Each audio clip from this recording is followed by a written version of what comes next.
ভারত পাকিস্তান যুদ্ধ বন্ধের ঘোষণায় আত্মবিশ্বাসী বাংলাদেশ। আমিরাত সিরিজের পরেই পাকিস্তান সফর। ভারতীয় ক্রিকেটে গৃহদাহ, রোহিত শর্মার রেশ না কাটতেই টেস্ট ক্রিকেট থেকে বিরাট কোহলির অবসর।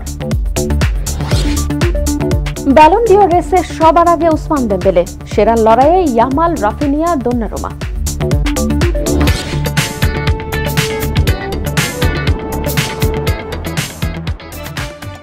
পৃথিবীর ইতিহাসে স্বাধীন বাংলা ফুটবল দল একটিই আছে, যা বাংলাদেশের ক্রীড়ার ইতিহাসের স্মরণীয় অধ্যায় হয়ে রয়েছে।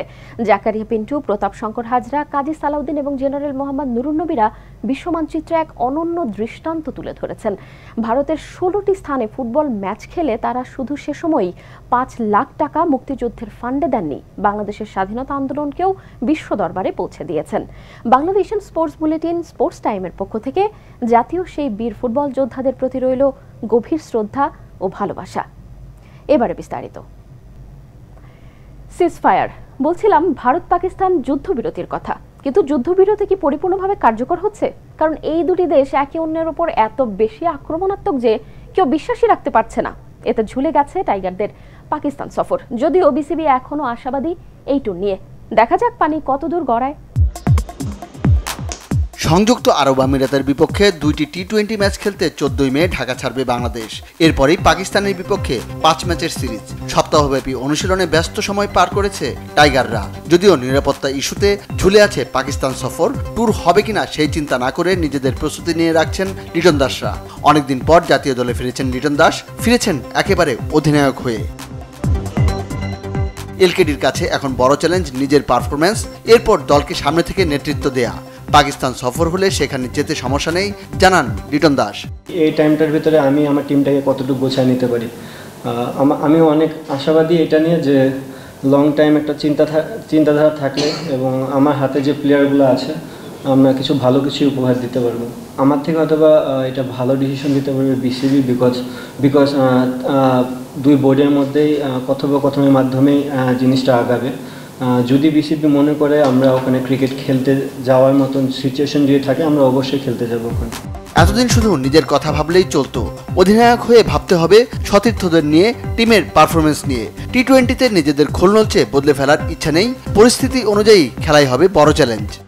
বাংলাদেশ টিম যদি আগায় যেতে হয়, সবচেয়ে বড় দায়িত্ব হচ্ছে প্লেয়ারদের। আমরা পারফরমেন্স করলেই টিম আগাবে। সো ফার্স্ট অফ অল আমাদের যারা বাংলাদেশে ফরে খেলে তাদের প্রতিটা রোল প্লে করতে হবে মাঠের মধ্যে। সো আমরা প্লেয়াররা যতটা বিসিবির সাথে আমি কমিউনিকেট করবো, তার থেকে বেশি কমিউনিকেট করা দরকার আমার প্লেয়ারদের সাথে। তারা কি চাচ্ছে, তাদের কোন জায়গায় ডেভেলপ করা দরকার। সো আমার মনে হয় আমি যেহেতু এখন প্রথম আসলাম এই জায়গাটায়, স্টিল আমার কাছে একটা লম্বা সময় আছে। তো যত সময় যাবে আমি জিনিসটার ভিতর তত ইনভলভ হতে পারবো। কীভাবে খেললে ম্যাচটা জিততে পারি, এটা হচ্ছে আলটিমেট গোল। হতে পারে একটা ব্যাটসম্যান কোনো দিন 20 বলে 40 রানও করতে পারে, সেম ব্যাটসম্যানের পরের দিন হয়তো প্রয়োজনই নেই 20 বলে 15 রানও করতে হতে পারে। সো আমি চাই যে প্রত্যেকটা প্লেয়ার যেন গেমের ভিতর যত ইনভলভ থাকবে, যে আমি আজকের দিনটাতে আমার কী চাওয়া, দল আমার কাছে কী চাচ্ছে। আমার যদি প্রত্যেকটা প্লেয়ার এই জিনিসটা বুঝে যে আমার কাছ থেকে দল আজকে এই জিনিসটা চাচ্ছে, আমার মনে হয় তাহলে আমাদের টিম রেজাল্টটা বেশি হবে, রাদার দেন আমি চিন্তা করতেছি যে আমাদের এই ব্র্যান্ডেড অফ ক্রিকেট খেলতে হবে। নিজের ব্যাটিং পজিশন নিয়ে যথেষ্ট ওয়াকিবহাল লিটন। তার মতে নিচের দিকে ব্যাট করলে দল তার কাছ থেকে কোনো সার্ভিস পাবে না, উদ্বিগ্ন ওয়ানডে র্যাঙ্কিংয়ের অবনমনেও।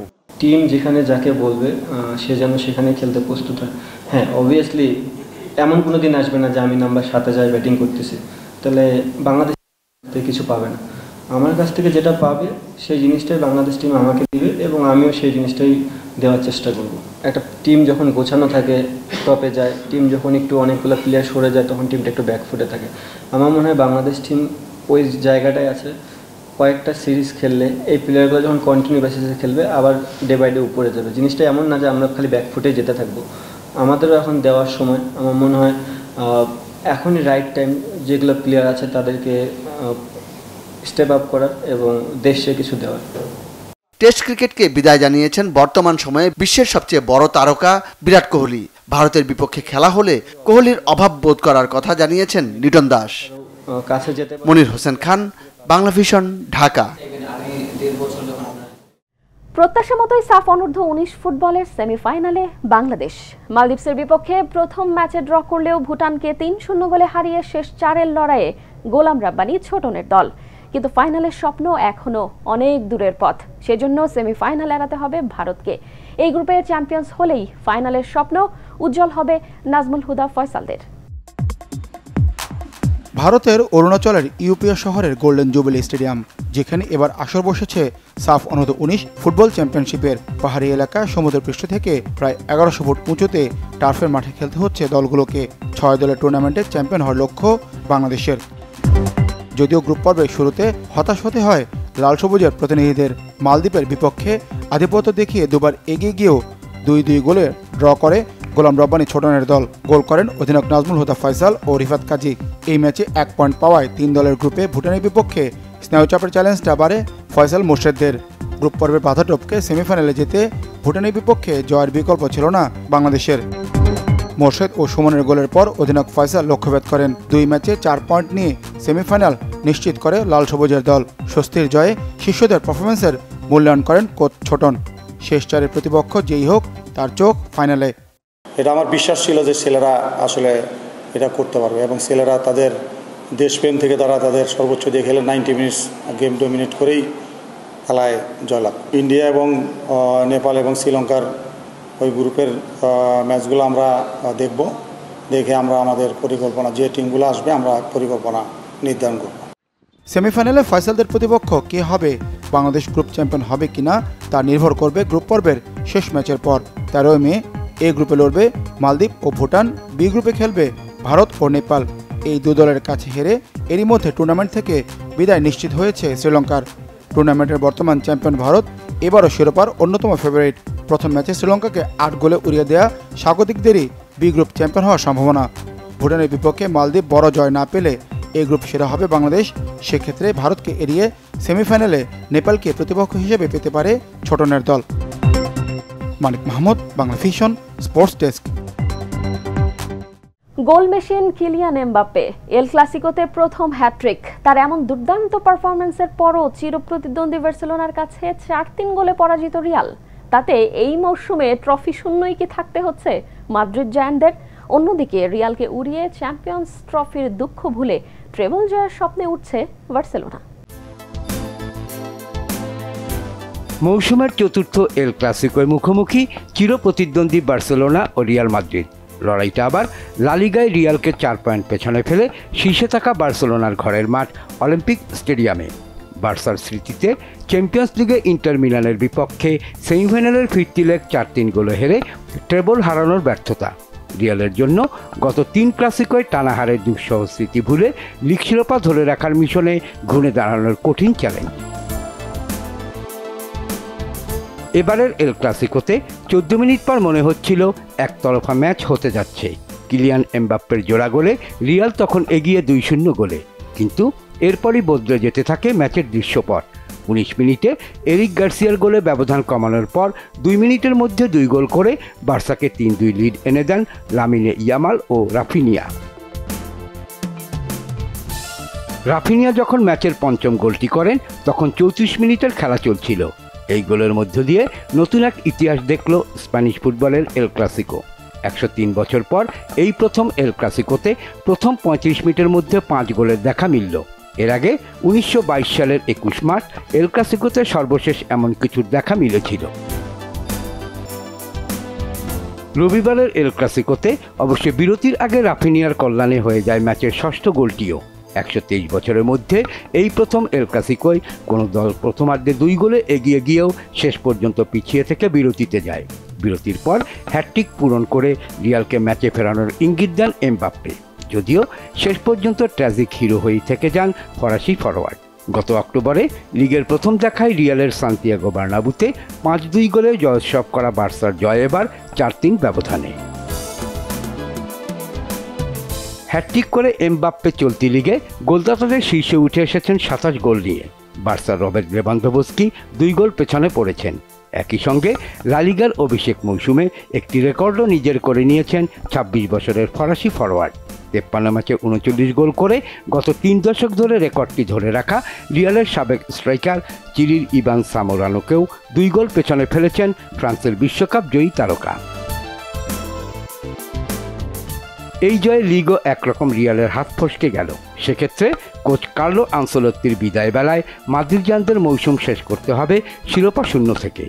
এখন পরের 3 ম্যাচ থেকে 2 পয়েন্ট পেলেই রাফিনিয়া, লেভানডোভস্কি, ইয়ামালদের নিশ্চিত হয়ে যাবে লিগ শিরোপা। অর্থাৎ পরের ম্যাচে স্প্যানিয়লকে হারালেই লিগ জিতে নেবে হ্যান্সি ফ্লিকের দল। লিগের 2 সাক্ষাতের মাঝে 2 ক্লাসিকোতে দাপুটে জয় ছিল বার্সার। গত জানুয়ারিতে জেদ্দায় সুপার কাপের ফাইনালে 4-0-তে, আর গত মাসে এই অলিম্পিক স্টেডিয়ামে কোপা দেল রের ফাইনালে 3-2 গোলে জিতেছিল কাতালান জায়ান্টরা। Shahid Khan, Bangla vision sports desk. Ballon ডি'র একজন ফুটবলারের শ্রেষ্ঠত্বের বড় স্বীকৃতি। এই মৌসুমে জাতীয় দলগুলোর বড় কোনো কমিটমেন্ট না থাকায় চ্যাম্পিয়ন্স লিগই ব্যালন ডি'রের সেরা নির্বাচনে প্রধান আসর। তবে ঘরোয়া আসরের পারফরম্যান্সও গুরুত্বের সাথেই বিবেচ্য। চলুন ব্যালন ডি'র রেসে সেরা 5 তারকাকে দেখে নিই একবার। ইন্টার মিলান এবার চ্যাম্পিয়ন্স লিগের ফাইনালে ওঠায় ব্যালন ডি'র দৌড়ে টিকে আছেন লাউতারো মার্টিনেজ। অধিনায়কের আর্মব্যান্ডে দারুণ খেলছেন পুরো মৌসুমে। মার্টিনেজ এ পর্যন্ত 25 গোল এবং 8 অ্যাসিস্ট করেছেন। চ্যাম্পিয়ন্স লিগে 9 গোল করে ইন্টারের হয়ে এক মৌসুমে সবচেয়ে বেশি গোলের রেকর্ডে স্যামুয়েল ইতোকে ছাড়িয়ে গেছেন। সিরিয়াতে 36 ম্যাচ শেষে নেপোলি চেয়ে 1 পয়েন্ট পিছিয়ে আছে ইন্টার। শেষ 2 রাউন্ডে হবে লিগের ফয়সালা। লিগ জয়ে বড় চ্যালেঞ্জের মুখে মার্টিনেজের ইন্টার। এর আগে ইতালিয়ান কাপের সেমিফাইনালে ইন্টার হেরেছে এসি মিলানের কাছে। তবে লাউতারো মার্টিনেজকে ব্যালন ডি'র জিততে হলে এখন ইন্টারের হয়ে চ্যাম্পিয়ন্স লিগের শিরোপা জয় ছাড়া বিকল্প নেই। লিভারপুলের প্রিমিয়ার লিগ জয়ের প্রধান নায়ক মোহাম্মদ সালাহ। ফুটবল রাইটার্স অ্যাসোসিয়েশনের ভোটে মৌসুমের সেরা খেলোয়াড় হয়েছেন 90% ভোট পেয়ে। মৌসুমে এ পর্যন্ত 36 গোল করার পাশাপাশি 28 গোল করিয়েছেন সালাহ। যদিও চ্যাম্পিয়ন্স লিগে দুর্দান্ত শুরু করলেও লিভারপুল ছিটকে গেছে রাউন্ড অফ 16 থেকে।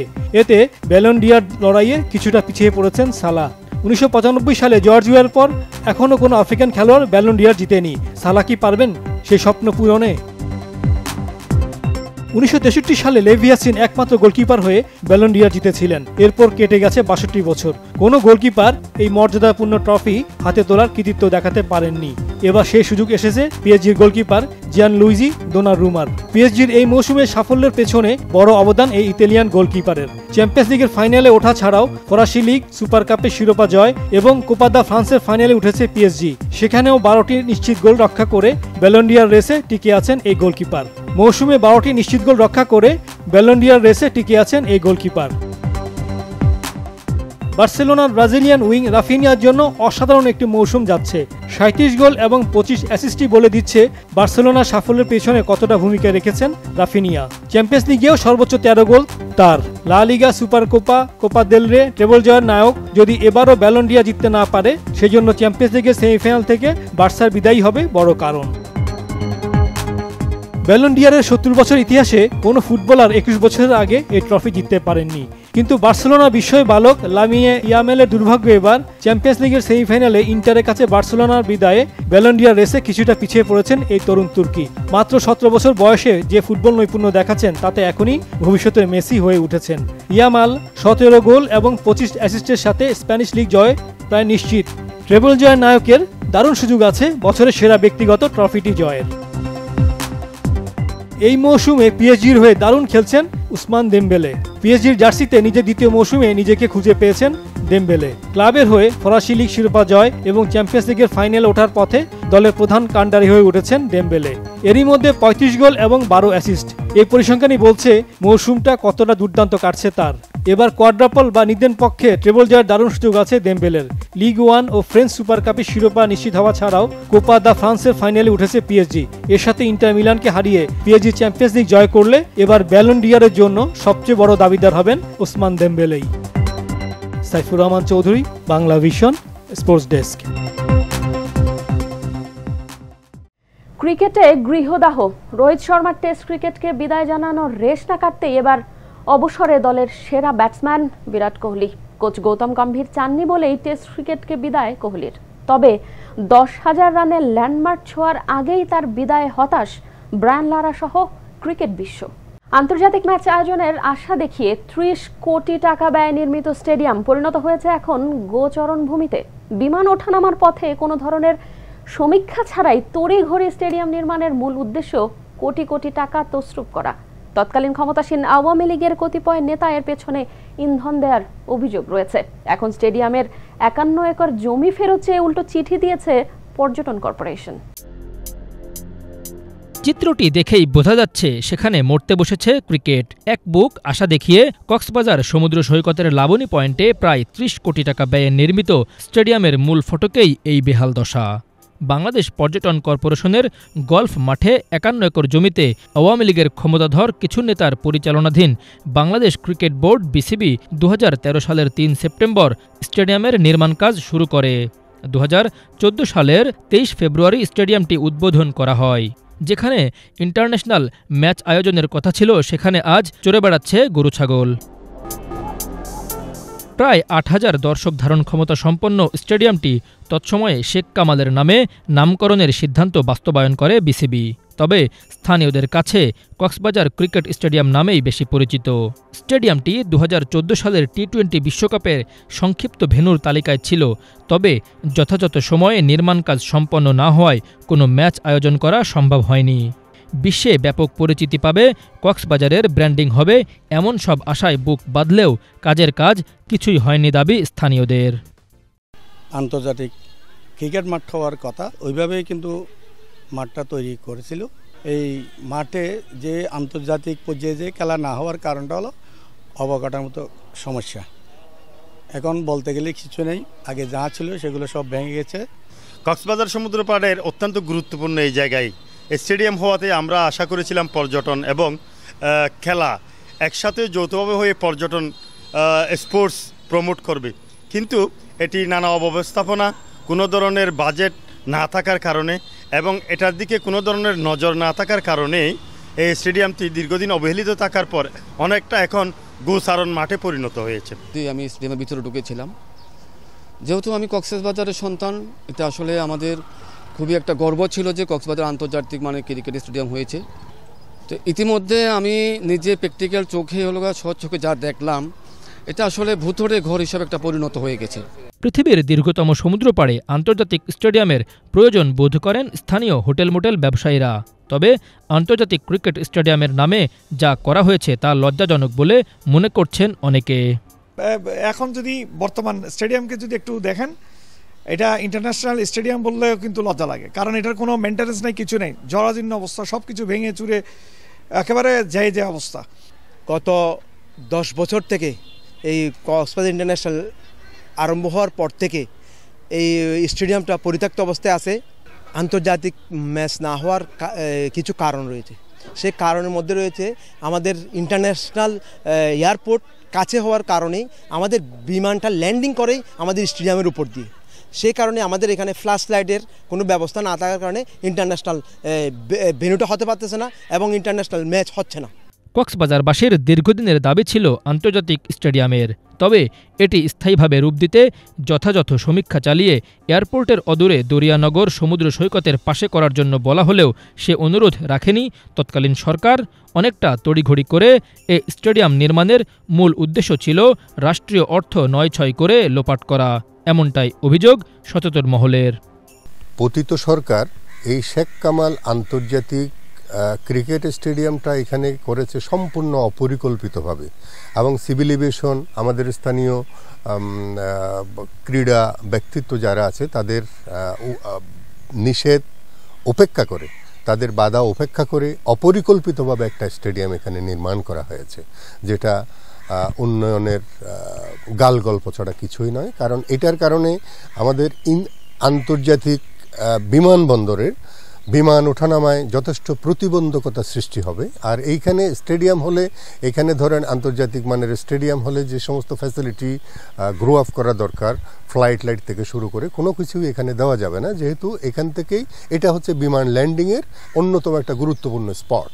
অনুসন্ধানে জানা যায় অনেকটা জোরপূর্বক জমি নিয়ে তৈরি করা তথাকথিত এই শেখ কামাল আন্তর্জাতিক ক্রিকেট স্টেডিয়ামের 51 একর জমি ফেরত চেয়ে সরকারের কাছে চিঠি দিয়েছে বাংলাদেশ পর্যটন corporation. Bangla vision news desk. শেষ করছি বাংলা ভিশনের স্পোর্টস বুলেটিন স্পোর্টস টাইম। দেখা হবে আবার, সে পর্যন্ত ভালো থাকবেন সবাই।